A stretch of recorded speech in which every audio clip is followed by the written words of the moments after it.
What's up, everybody? It's Aslan Hunjavandy. It is Michael Langston. It's recruiting talk, everybody. Already, Michael's been working hard for y'all. He's been going all around town. Now he's home. It's going to be fun.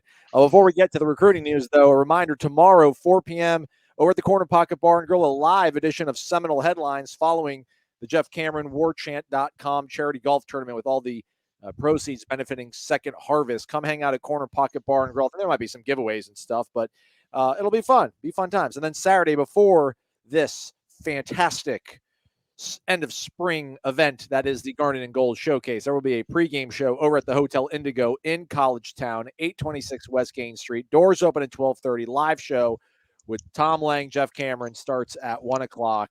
Takes you all the way up to kickoff. Come hang out. Come watch it live wherever you are. What else should they do, Michael?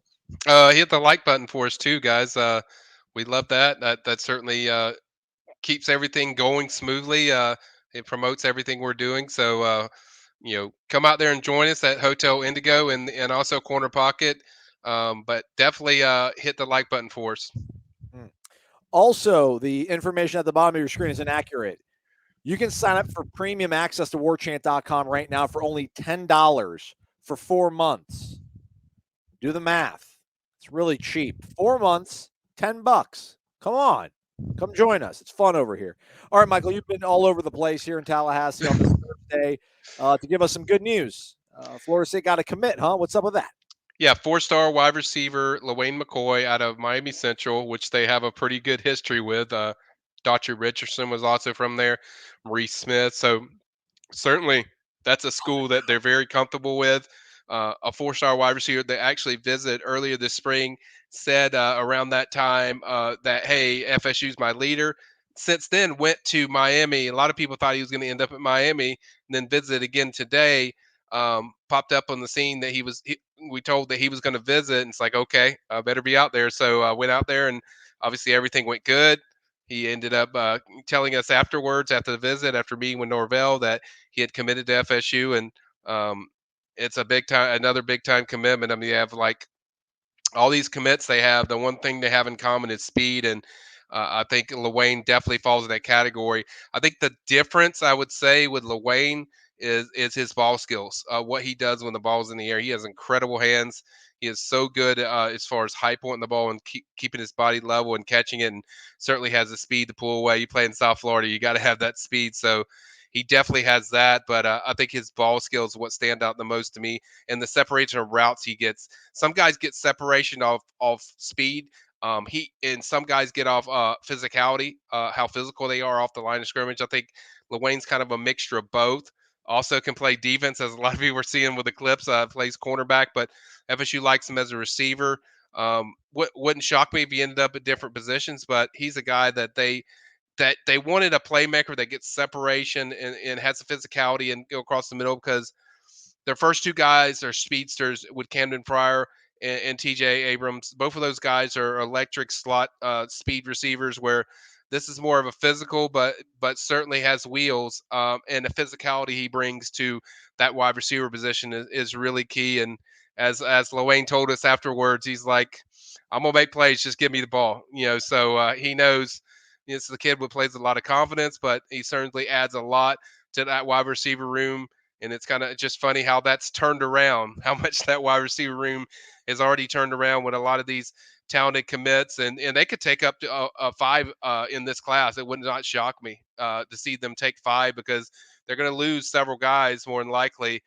So I think they really want to stock up and pile up. And I'm going to put a nugget up later just explaining the wide receiver board, just kind of what this means, what's next, and kind of go from there. But man, it's been a lot of good choices for FSU when it comes to still out there of guys that are really talented that they could pull in this class.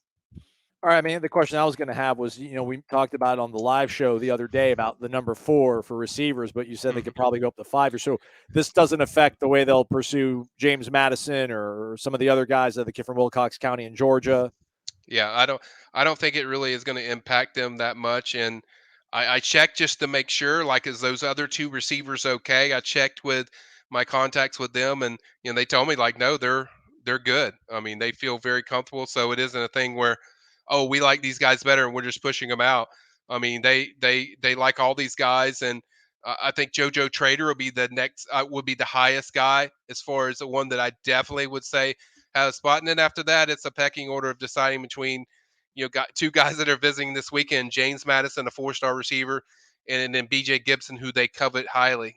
So I think it's really there's going to be some tough decisions they have to make of if you do add 5, which ones you're going to do. But I don't think they're really worried about the numbers thing because it's not a guarantee that all these guys are going to stick, even if you get a commitment. So I think they're just going to keep recruiting these guys until it's time to put ink to paper, and then kind of go from there. And whatever, if they sign 5, then so be it. I don't think numbers really matter to them.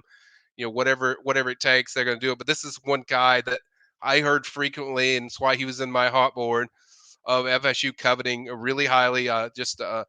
You can't beat a playmaking ability. You can't beat separation, and that was the one complaint of this receiver group when a few years ago of getting separation and just having consistent playmakers all over the field. And I think Mike's showing that he wants as many as he can get, and I think certainly landing a guy like McCoy is going to really help them. Obviously, they lost a commitment last night in Jordan Pride, and then they came back, got him a 4-star right back. So I don't think that the train is going to slow down too much. I think there's still a lot of buzz with FSU and recruiting, and certainly this is a nice way for the staff to kick it off with the spring game coming up on Saturday to kind of get the ball rolling. Again, Florida State adds re-adds, I guess you could say. Yeah. The prospect of the class. They're 9th of the 2024 class. Miami Central product, Lawayne McCoy, 6', 170 wide receiver. Auburn rather. Miami in the mix for him. So Yep. great haul there again for Mike Norvell and the Noles. Michael, we appreciate you taking time to fill us in on this, man. Anytime. Thumbs up on the way out. Don't forget, $10 for 4 full months, premium access, PRB. You can ask questions of Michael all day, every day. He'll answer them because he's awesome like that. We'll see you later, Michael. You got it, buddy. Take care.